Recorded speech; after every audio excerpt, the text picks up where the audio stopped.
Today I'm going to show you how to make a pincushion, and it's made to look like a little cupcake.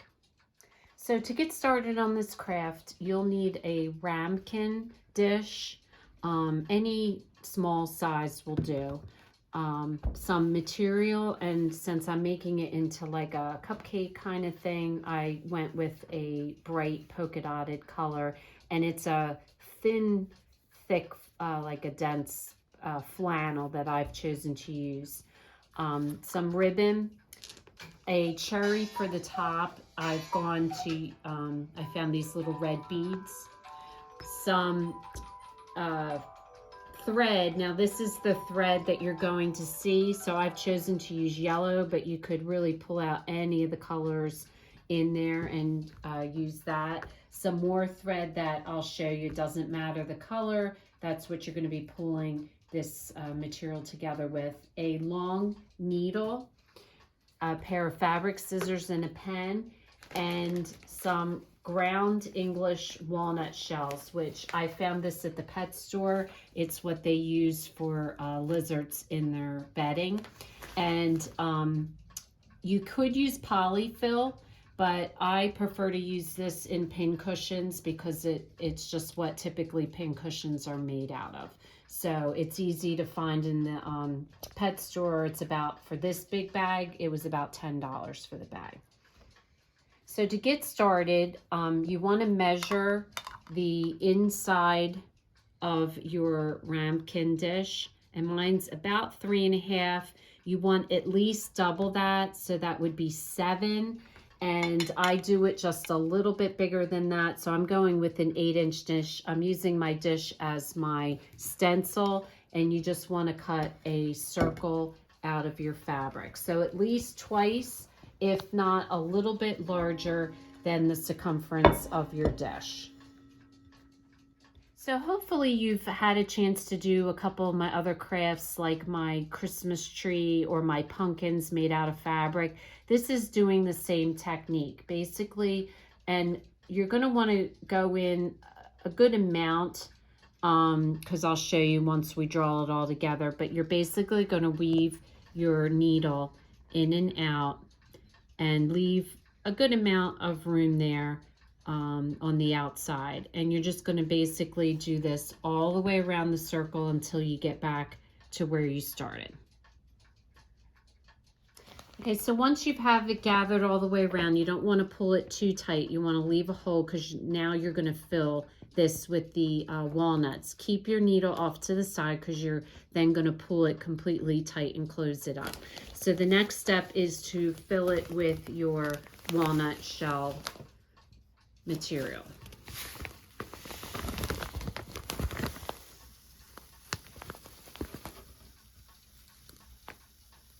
So you're going to fill it just so that you can still gather it together. And so then you want to just gather. And if you put too much in it, then empty a little bit out. If you need a little bit more, you might need to fill it up a little bit more. And then once you have it gathered together really tight, why I said to have that extra is push your outer edges up, because what you're going to do now is you're going to take your needle and you're just going to go along like so and pull it together, because we don't want any of this coming out. So you just want to go along one side and then put your needle all the way over to the other side and just go around it a few times, pulling it tight, so that way you're completely closing up that hole so that none of the walnut shells come out of it. So now whatever color embroidery thread you decide to use, I'm using yellow. You want to use all 6 strands, so you want it to be thick. And you need a needle that's pretty good size because you're going to be poking this through to the top of your little bean bag here. So put a knot in the end of your string and just put this through once.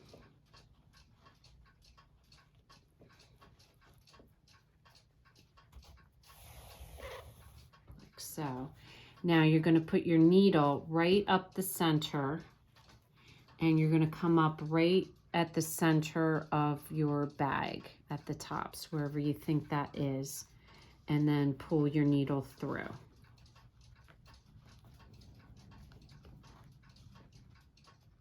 So once you come up through the top, you're going to pull it tight like so, and then you're going to come in through the bottom again and up through the top, and you're going to do each section around, and I do 6 total sections. So I do 1 on this side, and then I do 1 on this side, and then I do 1 over here, then 1 over here, then 1 and 1. I usually do opposites, so that way I make sure that I'm keeping track of it correctly.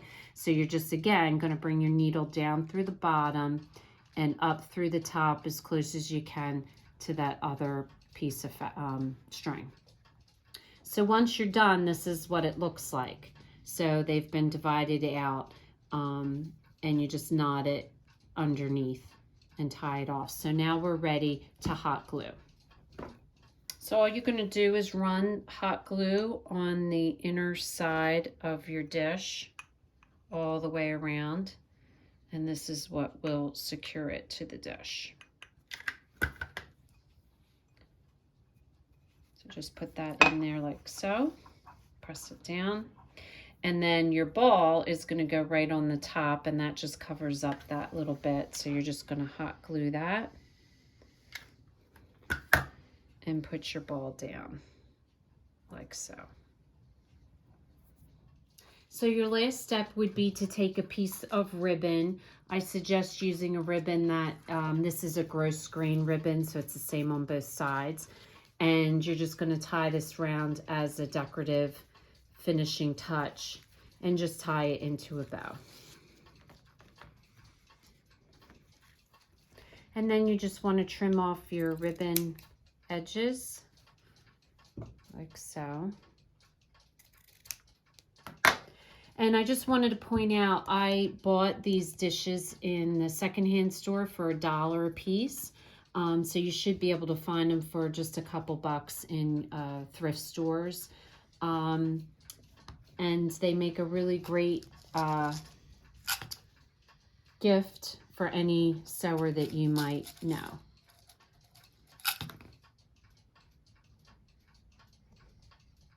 So I'm not exactly sure which I like better. This one, it's kind of like overflowing the dish. This one is in the dish. If you like it overflowing, make your circle a little bit bigger. And if you don't, you like it kind of snug, then make it just twice the diameter instead of a little bit larger than twice the diameter. But I think these turned out really sweet, and these would be perfect gifts to give to anyone. So if this is your first time watching, welcome, and please don't forget to subscribe if you want to receive future notification of posts. Hit the bell, and if you like this video, please give us a thumbs up. Thanks for watching, and we'll see you again soon.